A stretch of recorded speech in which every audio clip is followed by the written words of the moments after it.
Okay, so today we're diving into some pretty intense political rhetoric. Yeah. Specifically, a back and forth between the presidents of Russia and France. Mm. The source material for this deep dive is an article called Putin on Macron's Napoleon Comparison.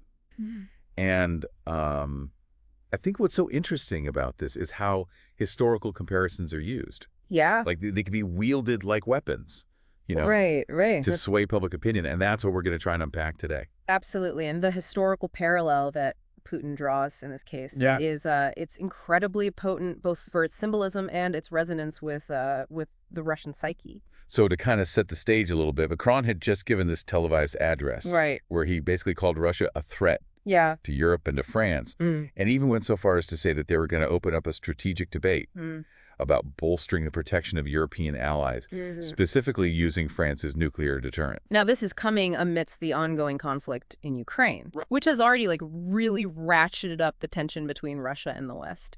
I mean, Yeah. Macron's statement was a clear signal that France is standing by its allies Yeah. and strongly condemning Russia's actions. So then Putin comes back, and he goes straight for the historical jugular. He does. He basically compares anyone opposing Russia to Napoleon, Wow. invoking the specter of Napoleon's failed invasion of Russia in 1812. And that's where it gets really interesting because the 1812 invasion for Russia, it's not just some dusty historical footnote. Right. It is like a cornerstone of their national identity. Yeah. It's a tale of resilience and defiance against seemingly insurmountable odds, and Putin knows this. Yeah. He is cleverly tapping into that deep-seated historical memory to paint Russia Right. once again as the defender against Western aggression. Yeah, it's almost like he's saying, we've beaten back empires before and we'll do it again. Exactly. Yeah. And it goes even deeper than that. Okay. This comparison isn't just about military might. It feeds into this narrative of Russia as this unique civilization, Right.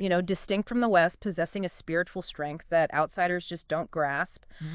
We call this idea cultural exceptionalism, Right. which is this powerful idea that can really rally domestic support Yeah. and bolster Putin's image as a strong, almost mystical leader. And then he also makes his remark about Russia's enemies underestimating the character of the Russian people. Right. And their culture. Yeah. Like, what is he trying to accomplish with that statement? I mean, that statement is pure pathos. Yeah. He's appealing directly to the emotions of his audience, both domestically and internationally. Okay. He's essentially saying, you may think you know us, but you underestimate our resolve, our spirit, our very essence. It's this powerful message that resonates deeply with a Russian audience that's steeped in this history of overcoming hardship and resisting outside pressure. So he's not just using history, he's actively weaving a narrative, constructing a very specific image of Russia and the West. Exactly. And by invoking Napoleon, he's not so subtly positioning himself as the modern-day Tsar Alexander, the leader who repelled the French invasion. Right. It's masterful, if somewhat manipulative, use of historical analogy to bolster his own authority. Okay. And to frame the current conflict on his own terms. It's crazy how a single historical comparison can be so loaded. It really is historical analogies. Can be incredibly effective rhetorical tools, especially when they tap into deeply held beliefs and cultural sensitivities. Yeah. But it's crucial to recognize their limitations as well. Okay. Historical parallels are rarely perfect, and they can be very easily distorted to fit a particular agenda. So as we start to wrap up this deep dive, what's the main takeaway for our listener? When you see historical narratives being used in current events, don't just accept them at face value.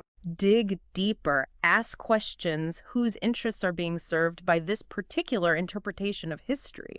What alternative perspectives might be missing. Right. By engaging in this kind of critical thinking, you can start to see through the rhetorical smoke and mirrors and gain a clearer understanding of the complex forces shaping our world. I like it. Yeah. All right, that's our deep dive for today. Thanks for listening. Thanks, everyone.